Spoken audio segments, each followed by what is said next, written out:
ഓരോ ടെന്റുകളും തെക്കുവീർ കൊണ്ട് അലയടിക്കും. നമ്മുടെ മലയാളികളുടെ ടെന്റുകളാണ് പൊതുവെ അലയടിക്കാതിരിക്കല്. നമുക്ക് ദിക്റുകള്, നമുക്ക് സ്വലാത്തുകള്, ഇതൊക്കെ റസൂലുള്ള ഉറക്ക പറയണമെന്ന് പറഞ്ഞു കൊടുത്ത് നമ്മൾ ഉറക്ക പറയണല്ലോ. നമ്മൾ സുന്നത്ത് കൃത്യമായിട്ട് സ്വീകരിക്കുന്ന ആളുകളാണ്. റസൂലുള്ള പുരുഷന്മാരോട് ഉറക്ക ചൊല്ലാൻ പറഞ്ഞിട്ടുണ്ടെങ്കിൽ നമ്മൾ ഉറക്ക ചൊല്ലേണ്ടതുണ്ട്. അത് മനസ്സിനെ ഒരു പാകപ്പെടുത്തല. തക്ബീർ, അല്ലാഹു അക്ബർ എന്ന് പറഞ്ഞ നിസ്കാരത്തിലേക്ക് നമ്മൾ തക്ബീർ കെട്ടി നിൽക്കുകയാണ്. ആ തക്ബീർ നെഞ്ചുമല നമ്മൾ കെട്ടിവെക്കുന്നത്. മറ്റൊന്നും എന്റെ മുമ്പിലില്ല, അല്ലാഹുവേ നീയാണ് വലിയവൻ. ഹജ്ജിന് വന്നിട്ടും മാസം 1 മുതൽ 13 വരെയും നമ്മൾ ചെല്ലുന്ന ദിക്ർ തക്ബീർ അതൊരു വലിയ സംഭവമാണ്. അതിന്റെ അർത്ഥമറിഞ്ഞുകൊണ്ട് അതിന്റെ വിശാലമായ അർത്ഥതലങ്ങളിലേക്ക് നമ്മുടെ ഹൃദയത്തെ ചലിപ്പിച്ചുകൊണ്ടാണ് ചെല്ലേണ്ടത്. അല്ലാഹു അക്ബർ, അല്ലാഹുവേ നീയാണ് ഏറ്റവും വലിയവൻ. ഒരുപാട് ആളുകൾ ഈ ഹജ്ജിന് വരാൻ വേണ്ടി പ്രതീക്ഷിച്ച് നിൽക്കുമ്പോഴും എന്നെ ഇവിടെ എത്തിച്ചവൻ നീയാണ്. ലോകത്ത് എന്തെല്ലാം സംഗതികൾ നടക്കുന്നുണ്ട്, അതൊക്കെ നിയന്ത്രിക്കുന്നവൻ നീയാണ്. നിന്റെ മുമ്പിൽ മറ്റൊരു വലിയവനില്ല. എന്റെ കാര്യത്തിൽ ഞാൻ ഏൽപ്പിക്കാൻ ഉദ്ദേശിക്കുന്ന എന്റെ റബ്ബ് അവൻ ഏറ്റവും വലിയവനാണ്. അല്ലാഹു അക്ബർ, അല്ലാഹു അക്ബർ, അല്ലാഹു അക്ബർ, ലാ ഇലാഹ ഇല്ലല്ലാഹ്. അവനല്ലാതെ ഒരു ഇലാഹുമില്ല, ഒരു ഇലാഹുമില്ല. അല്ലാഹു അക്ബർ, അല്ലാഹു അക്ബർ വലില്ലാഹിൽ ഹംദ്. എന്റെ എന്ത് സംഗതികൾ എടുത്ത് പരിശോധിച്ചാലും ആ റബ്ബിനോട് ശുക്ർ ചെയ്യാനേ, അൽഹംദുലില്ലാ പറയാനേ എനിക്ക് എന്തേ ഉള്ളൂ, സാധിക്കുകയുള്ളൂ. ഇത് ശരിക്കും മനസ്സറിഞ്ഞുകൊണ്ട് ഉറക്കെ പറയാന്നുള്ളതാണ്. എപ്പോഴും പറഞ്ഞുകൊണ്ടിരിക്കുക, എണ്ണത്തിന് പ്രസക്തിയേ ഇല്ല.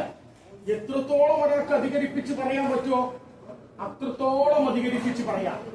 ആ തക്ബീറിനെ കുറിച്ച് റസൂലുള്ളാഹി സ്വല്ലല്ലാഹു അലൈഹി വസല്ലം തങ്ങൾ പറഞ്ഞത് അത് ശിആറത്തു ഉമ്മത്തി മുഹമ്മദ്, ഉമ്മത്ത് മുഹമ്മദിന്റെ അടയാളമാണെന്ന്.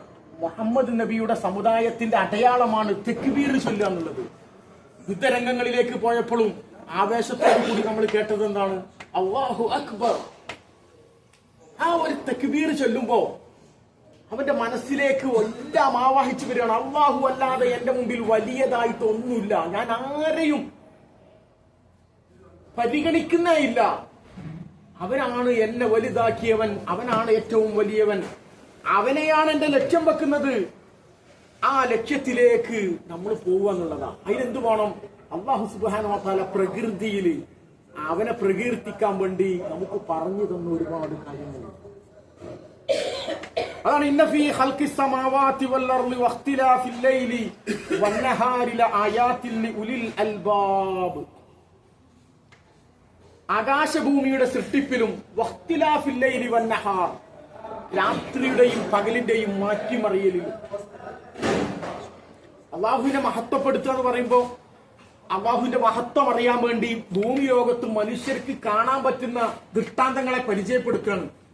ആകാശഭൂമി നമുക്കറിയാം, മറ്റൊരു പല ദൈവങ്ങളെയും പലരെയും ആരാധിക്കുന്നവരൊക്കെ ഇവിടെ ഉണ്ട്.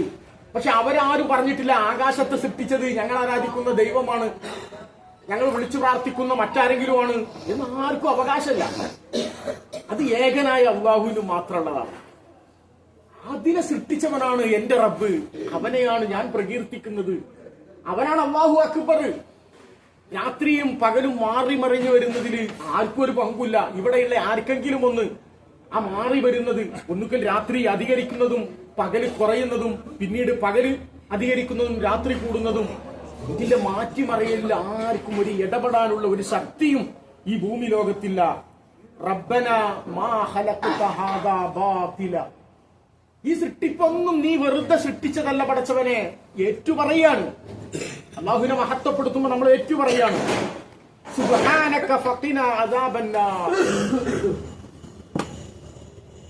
നീ പരിശുദ്ധനാണ്, എന്നെ നരകത്തിൽ നിന്ന് കാക്കണേ. അത് പറയുന്ന ആളുകളുടെ ക്വാളിറ്റി, അവരെങ്ങനെയുള്ളവരായിരിക്കുമെന്ന് ആ ആയത്തിന്റെ തുടക്കം നമുക്ക് ബോധ്യപ്പെടുത്തുകയാണ്. അല്ലദീന ആയാത്തിൽ ഉലിൽ അൽബാബ്, ചിന്തിക്കുന്ന ആളുകൾക്ക് ഈ രാത്രിയുടെയും പകലിന്റെയൊക്കെ മാറ്റിമറിയലും ആകാശഭൂമിയുടെ സൃഷ്ടിപ്പിലൊക്കെ ഒരു ലേശം ആലോചിക്കുന്നവനെ അള്ളാഹിനെ കുറിച്ച് പറയാനോ അവനെ മഹത്വപ്പെടുത്താനോ ഒരു പ്രശ്നം ഉണ്ടാവില്ല. കാരണം അവനത് ബോധ്യം വരും. എങ്ങനത്തെ ആളുകളാണ് അവര്? അല്ലദീന യദ്കുറൂനല്ലാഹ ഖിയാമൻ വഖൂദൻ വഅലാ ജുനൂബിഹിം. അവിടെയാണ് അടിവരേണ്ടത്. അവരൊരു കൂട്ടരാണ്. യദ്കുറൂനല്ലാഹ, അല്ലാഹുവിനെ അവർ ഓർക്കും. ഖിയാമൻ, നിർന്നുകൊണ്ട് ഓർക്കും. വഖൂദൻ, അവർ ഇരുന്നു കൊണ്ട് ഓർക്കും. വഅലാ ജുനൂബിഹിം, അവർ കിടപ്പിലായാലും ആ കിടത്തത്തിലും അല്ലാഹുവിനെ ഓർത്തുകൊണ്ടിരിക്കും.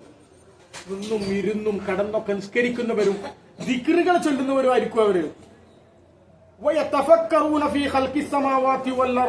ആകാശഭൂമിയുടെ സൃഷ്ടിപ്പിന്റെ അത്ഭുതത്തെ കുറിച്ച് അവർ ആലോചിക്കുകയും ചെയ്യും.